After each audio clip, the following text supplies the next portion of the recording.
प्रणाम, जय जिनेंद्र। मुमुक्षु स्मित भाई एवं ध्वनि बहन से हमारा ये वार्तालाप जारी है। आखिर इस भर युवान वय में शादी करने के बाद भी ये सब कुछ छोड़कर संसार को लात मारकर संयम जीवन जीने के लिए अरमान कैसे जागे, कैसे ये बाह्य वातावरण को, भौतिक सामग्रियों को छोड़ने का सत्व जागृत हुआ, ये सारी बातें हम जानेंगे इस एपिसोड के माध्यम से। जनरली आप दोनों से जानना था कि जब शादी होती है, शादी की बात वगैरह चलती है, एक दूसरे को जानते हैं, तो एक शादी के बंधन में जब बंध रहे होते हैं तो बहुत सारी ऐसी अरमान रहते हैं, पूरी ज़िंदगी साथ में निकालनी है, बहुत सारा सोचा रहता है। आपको पता ही है कि किस तरह का एक एनवायरनमेंट, एक और आजू बाजू में होता है। तो आप दोनों के जीवन में भी आज से 3 साल पहले जब आपकी शादी हुई रहेगी तो ऐसे बहुत सारे ड्रीम्स, बहुत सारे अरमान, घूमना फिरना, बहुत कुछ सोचा रहेगा और वो ड्रीम्स पूरे नहीं हो रहे हैं। वो ड्रीम्स जिस समय जो सोचा रहेगा संसार की दृष्टि से, तो वो कहीं ना कहीं अधूरे रहने वाले रहेंगे। तो एक जानना था कि उस समय आपका किस तरह का एक ड्रीम्स वगैरह थे या किस तरह के अरमान थे, और आप आज जहाँ पे जा रहे हो तो आपके अरमान कैसे है, वो दोनों चीज़ें एक आपसे जाननी थी। नॉर्मली कैसा होता है कि कॉमन गोल्स जो है वो तो हर कपल के होते ही है।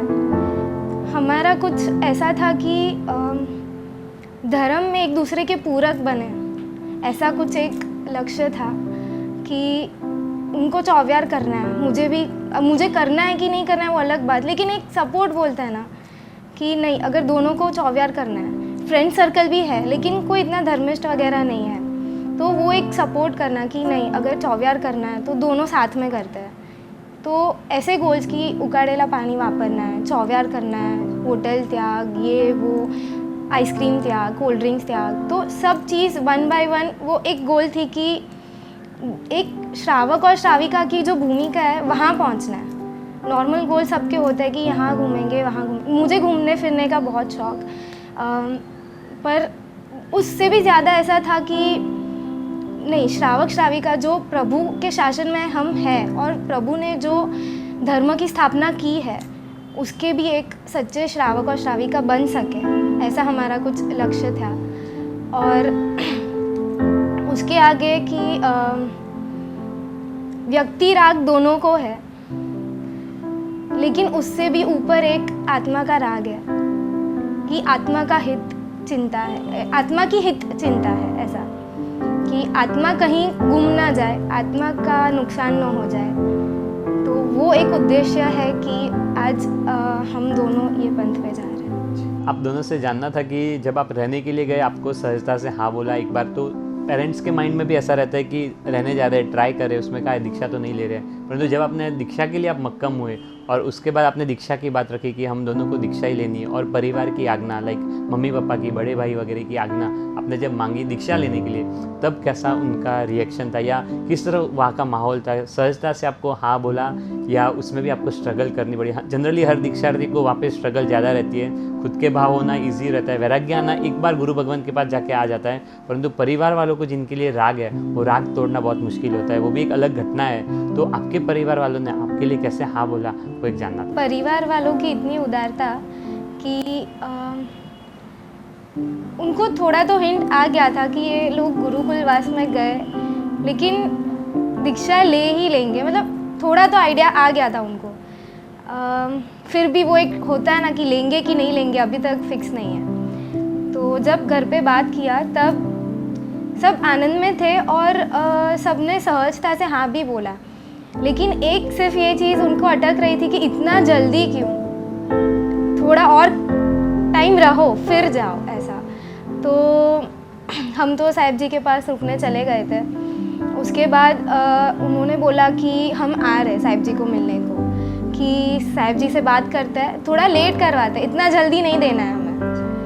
तो वो साहिब जी से मिलने आए, लेकिन एक साहिब जी की खुद की भी एक ऑरा है, उनको मिलने के बाद सब स्पेल बाउंड थे कि बस सबका मन ठर गया और सबकी इच्छा थी कि बस नहीं, इनका विकास नहीं अटकाना है, और बहुत ही उदार भाव से उन्होंने हमें रजा दे दी थी। इनके मतलब माता पिता तो पहली बार मिलने आए थे, मतलब उसके आगे कभी हमारे गुरु को मिले भी नहीं थे, वो फर्स्ट टाइम ही आए थे।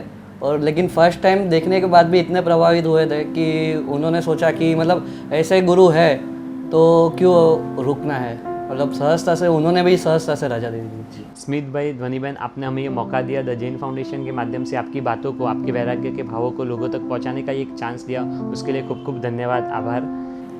राहुल भाई, आपका भी धन्यवाद, आपने हमको ये मौका दिया। और इस प्लेटफॉर्म के माध्यम से आप आपकी बातें, कोई भी संदेश लोगों तक पहुंचाना चाहो तो आप यहाँ से कह सकते हो। हम सबको ऐसा लगता है कि कहीं ना कहीं कि गुरु भगवान के पास जाएंगे, फिर वहाँ जाने के बाद हमें दीक्षा ही लेनी पड़ेगी, या गुरु भगवान ज़बरदस्ती हमको दीक्षा दे देते हैं, तो ऐसा नहीं होता है।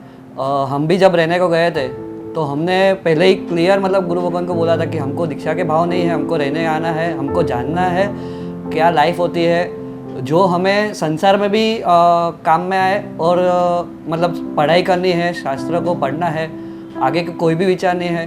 तो कभी भी मतलब हमारे गुरु ने हमको ऐसा नहीं बोला है कि चलो 10 दिन हो गए, 15 दिन हो गए, महीना हो गया, 2 महीना हो गया, चलो अभी दीक्षा दे देते हैं, आप इतने टाइम से हमारे पास रुक रहे हैं तो अभी इधर ही दीक्षा लेनी पड़ेगी। ऐसा कभी भी नहीं हुआ है। हमने जब भी सामने से थोड़ा टाइम हुआ रहे, जब ऐसा हमको अंदर से आया कि हमको ये मार्ग चूज़ करना है, तभी हमने हमारे गुरु भगवान को, सदगुरु को बताया कि हमको भी अभी ये मार्ग अच्छा लग रहा है, यहाँ रहना अच्छा लग रहा है, हमको मतलब यहाँ रहना है। और तभी उनको ऐसा लगा कि पात्रता है तो उन्होंने हाँ बोला है। बाकी कभी भी ऐसा नहीं होता है कि मतलब गए तो फिर फिक्स दीक्षा ले ही लेनी है। तो हमारे सबके मन में एक ये डाउट होता है कि रहने को तो जाना है, लेकिन रहने को गए फिर अगर दीक्षा के भाव नहीं हुए तो क्या होगा, या दीक्षा ही लेनी पड़ेगी। तो इस वजह से बहुत लोग अटक जाते हैं, मतलब रहने को ही नहीं जाता है। गुरु भगवान या सदगुरु मतलब कभी सदगुरु को लाइफ में प्रेफरेंस ही नहीं देते। तो मेरी खास विनंती है कि ये रीज़न की वजह से अटकना नहीं है। जीवन में एक सदगुरु का होना बहुत ही ज़रूरी है। दीक्षा नहीं लेनी है तो भी सदगुरु का होना बहुत ही ज़रूरी है। तो ये बात ध्यान में लेनी है। सदगुरु का जीवन में होना बहुत ही ज़रूरी है। जैसे उन्होंने बताया, आप हमारे जीवन में हमें मार्गदर्शन देने के लिए, या हम कोई डिसीजन ले रहे हैं, वो डिसीजन में हम भटक ना जाए, उस चीज़ के लिए, हर एक चीज़ के लिए हमें किसी ना किसी का गाइडेंस तो चाहिए ही होता है। तो उसी टाइम पे अगर सदगुरु हमारे पास हो तो हमारा पतन नहीं होगा कभी भी। ख़ास लड़कियों के लिए ये कहना है कि गुरुकुलवास बहुत ही ज़रूरी है। जीवन में गुरुकुलवास का सेवन करना बहुत ही इम्पोर्टेंट फैक्टर काम करता है। हमारे संस्कारों का सिंचन बोलो, हमारे गुणों का विकास बोलो, ये सब चीज़ें गुरुकुलवास के बिना पॉसिबल नहीं है। आज की फास्ट लाइफ में, सांसारिक लाइफ में हमारे पास इतना टाइम ही नहीं कि हम घर पे भी अपने पेरेंट्स को टाइम दे सकें। तो उनके पास से संस्कार लेना ये बहुत ही डिफ़िकल्ट बात हो जाएगी। ख़ास मेरी विनंती है सबसे कि सिर्फ दीक्षा लेनी है तो गुरुकुलवास में जाना, ऐसा नहीं होता है। दीक्षा के पहले जाओ, स्कूलिंग में जाओ, या लगन के पहले, शादी के पहले जाओ, कॉलेज में हो, स्कूल लाइफ में हो, या शादी के बाद भी जाओ, कभी भी जाओ, लेकिन ये गुरुकुलवास में ज़रूर जाना। पूरा जो पीछे का जैसे आपने अटके ना, गुरुकुलवास का सेवन जरूरी है। गुरुकुलवास का सेवन बहुत ही ज़रूरी है, बहुत ही इम्पॉर्टेंट फैक्टर है जो हमारी लाइफ में काम करता है। ऐसा ज़रूरी नहीं है कि शादी के पहले ही गुरुकुलवास में जाना है, कभी भी जा सकते हैं। स्कूलिंग में जाओ, कॉलेज लाइफ है, शादी के बाद भी क्यों ना जाओ। गुरुकुलवास में हम जो भी सीखेंगे वो हमेशा हमें लाइफ टाइम काम ही आने वाला है। द जैन फाउंडेशन के माध्यम से इस प्रकार के अलग अलग मुमुक्षुओं के साथ वार्तालाप आगे भी जारी रहेगा। उनके जीवन के बारे में, उनके वैराग्य के बारे में, उनकी अलग अलग रोचक घटनाओं के बारे में हम आगे भी जानेंगे। आगे आने वाले एपिसोड्स को देखने के लिए द जैन फाउंडेशन चैनल को सब्सक्राइब करना न भूले। प्रणाम। जिन आज्ञा विरुद्ध कुछ भी बोला गया हो तो मिच्छामि दुक्कडम।